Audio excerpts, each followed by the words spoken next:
fiction, have any of you read any that have been set in the Middle Ages? Like back with the knights and, you know, that kind of period? No? You have? Kind of? Yeah, well, did you read some too? Did you like them?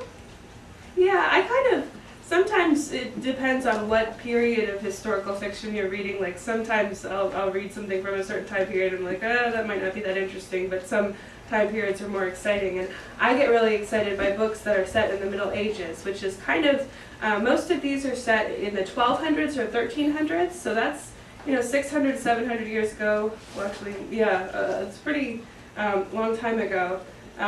But I picked 3 especially today that are kids, well, the people in it are basically about your age, and the things that happen to them kind of show a lot about what it's like to grow up in the Middle Ages. And so I was going to share these with you today, if that's okay.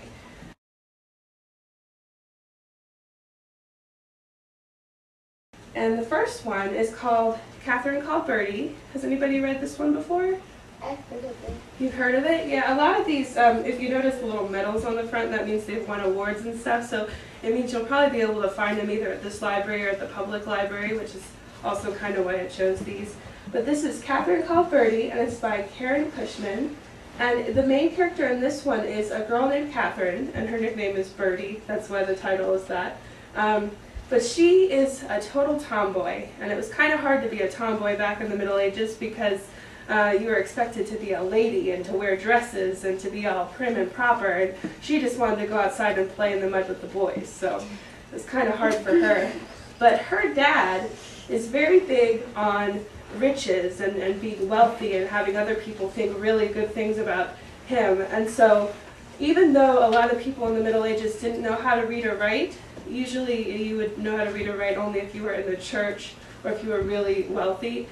He wanted to come across as being really super rich, so he wanted his whole family to know how to read or write. So basically this whole book is kind of like her journal, so it's kind of like you're reading what's going on in her head and in her day. And so it's kind of funny because she is a person that really likes to play practical jokes on people.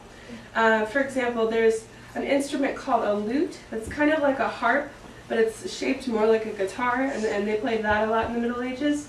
And somebody taught her that if you take a string off of a lute and chop it up into little pieces and put it somewhere warm, all the little pieces will kind of curl in on themselves.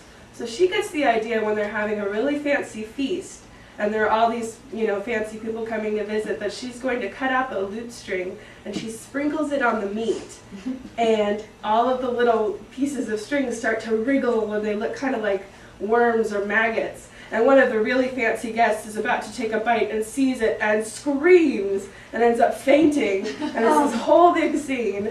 And as a result, she gets in a lot of trouble. But so she likes to play pranks a lot. Did you have a question?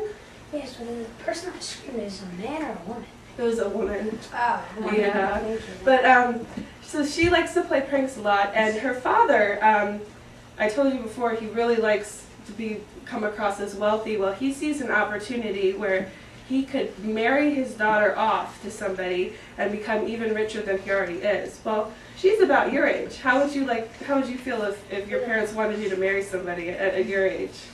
That would not be cool. So she does not like that idea at all. So she decides that she's going to use her love of playing pranks to try to scare all these guys away. So she comes up with some really funny ideas to kind of get them to hightail it out of town. And I'm not going to tell you what those are, because if you do decide to read it, they're really funny, and I want you to find out for yourself. But you can kind of even see from the cover, she's got her hand on a rope, and it looks like she's about to launch something kind of probably smelly and unpleasant on this guy's head, and he has no idea. So,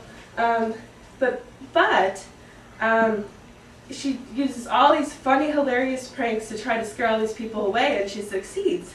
Until this one guy comes along that is just the most horrible guy of them all.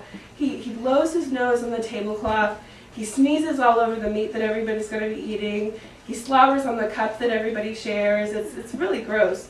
And but because he doesn't really have good manners, he doesn't mind that she's doing all these crazy things either.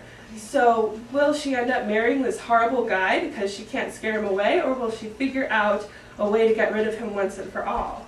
And that's the question that I'm going to leave you with so that you can find out if you read Catherine Called Birdy. So that's the first book.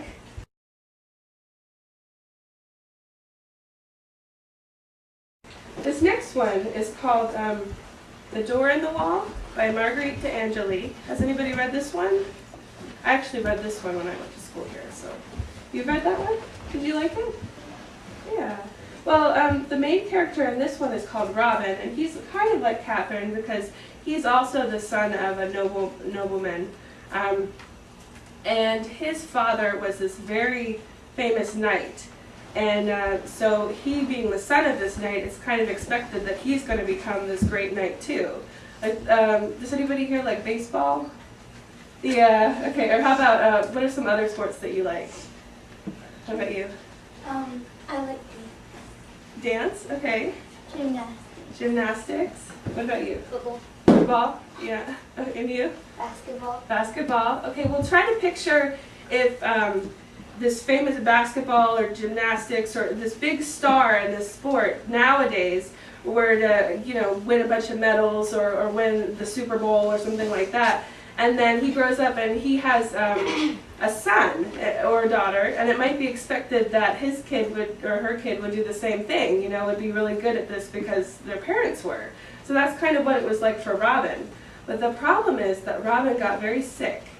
And back in the Middle Ages, they didn't really understand medicine the way that we do nowadays, so they were kind of afraid of this sickness. They thought it might be like a plague, and that if he got it, a bunch of other people would get it. And the bad thing about this sickness is that even when he got better, his legs were never the same again, and he couldn't really walk anymore without using crutches. So everybody in his life that was there for him before is kind of afraid that they're going to get the same sickness, so they basically abandoned him. And his father goes away to a different place so he won't catch the illness, and he's basically all by himself until this monk called Brother Luke comes and rescues him and takes him to a place called St. Mark's and kind of helps him to get used to his life now that he can't walk with his legs anymore. And that would be pretty hard, don't you think, to try to go from having all of these people that are looking out for you and are thinking these great things for you, and then all of a sudden they're all gone. But Brother Luke tells him something. He says, even if every once in a while you're going to come upon a wall, but if you keep going along that wall, eventually you'll find a door that'll bring you through to the other side. And that's where the title comes from, the door on the wall. But even though he's not training to be this brave knight that's going to swoop in and save the day, something happens where he ends up moving to a castle, and the castle that he's staying in is surrounded by an enemy, and they're trying to get in and hurt some of the family that he's staying with. And he has a choice. He can either decide, well, I'm crippled now and I'm going to let somebody else save the day, or he can decide I'm going to be brave, and even though I'm not this this strong knight, I'm going to save the day anyway. So he has that choice to make, and if you want to find out what happens, you'll have to read the book to find out what he decides to do. So.